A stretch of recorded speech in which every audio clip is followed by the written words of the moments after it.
बिस्मिल्लाहिर्रहमानिर्रहीम, अस्सलामु अलैकुम। रिपोर्टर टाइम के साथ मैं उरान उमैर। मैं आज इस्लामाबाद हाई कोर्ट में मौजूद हूँ। आज साबिक वज़ीर आज़म नवाज शरीफ साहब की अल अज़ीज़िया स्टील मिल्स केस की समाअत है। अब देखना यह है कि हाई कोर्ट की तरफ से नवाज शरीफ साहब को रिलीफ दिया जाता है या मज़ीद समाअत के लिए उनको तलब किया जाएगा। सर कैसा देख रहे हैं आज? अल्लाह का शुक्र अदा करते हैं।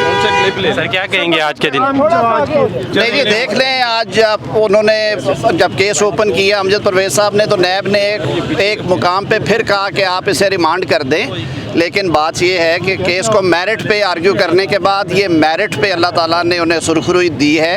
मियाँ साहब ने जैसे कहा था कि मैंने अपना मामला अल्लाह पे छोड़ा हुआ है, आज वो सुरखरू हुए हैं। अब मियाँ नवाज शरीफ की जो सारी कन्विक्शंस हैं वो सेटिसाइड हैं, उनकी अपीलें मंजूर हो चुकी हैं और इंशाअल्लाह उल अज़ीज़ अब वो कौम की खिदमत के लिए अपने मिशन को जारी रखें। 2017 अगर पुरानी बात करें तो इन्हीं अदालतों ने मियाँ नवाज शरीफ साहब को जो है वो नाअहल किया था और इश्तिहारी करार दिया था, और आज यही अदालतें रिलीफ दे रही हैं। अदालतें बिल्डिंग वही है, किरदार अलग है, मुनसिफ अलग है, इदारा वही है।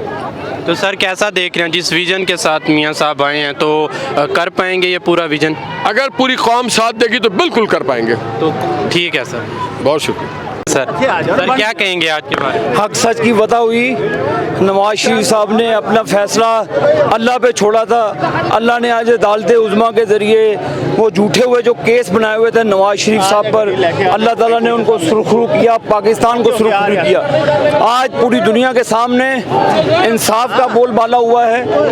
बेसलेस जो एविडेंस थे, कोई सबूत अदालत में वो पेश नहीं कर सके, जिसकी बुनियाद पर आज अदालत ने इंसाफ पर फैसला किया। अस्सलाम वालेकुम। वालेकुम अस्सलाम। सर क्या कहेंगे आज के दिन? आज माशाल्लाह हक की फतह हुई है। वो जो मैं समझता हूँ कि एक साजिश के साथ पाकिस्तान की तरक्की को रोका था, पाकिस्तान की तरक्की को रोका गया था। आज इंशाल्लाह वो फिर एक दफ़ा बुनियाद पड़ गई है। इंशाल्लाह पाकिस्तान फिर अपनी मंजिल हासिल करेगा। 2017 में जो हमने एक साजिश के तहत हमारी हुकूमत को गिराया गया था, इंशाल्लाह अब वो दोबारा तरक्की शुरू होगी। आज अल्हम्दुलिल्लाह पूरे पाकिस्तान को मैं मुबारकबाद पेश करता हूँ कि आज पूरी पाकिस्तान की उम्मीदें दोबारा जो हैं वो उभर आई हैं कि एक दफ़ा फिर पाकिस्तान अपने ट्रैक पे आ जाएगा। मैं अपनी तरफ से पूरे कौम को मुबारकबाद पेश करता हूँ कि इंशाल्लाह जब तक मियाँ नवाज शरीफ है पाकिस्तान की तरक्की इंशाल्लाह होती रहेगी। पाकिस्तान इंशाल्लाह दुनिया के तरक्की याफ्ता मालिक में शामिल होगा।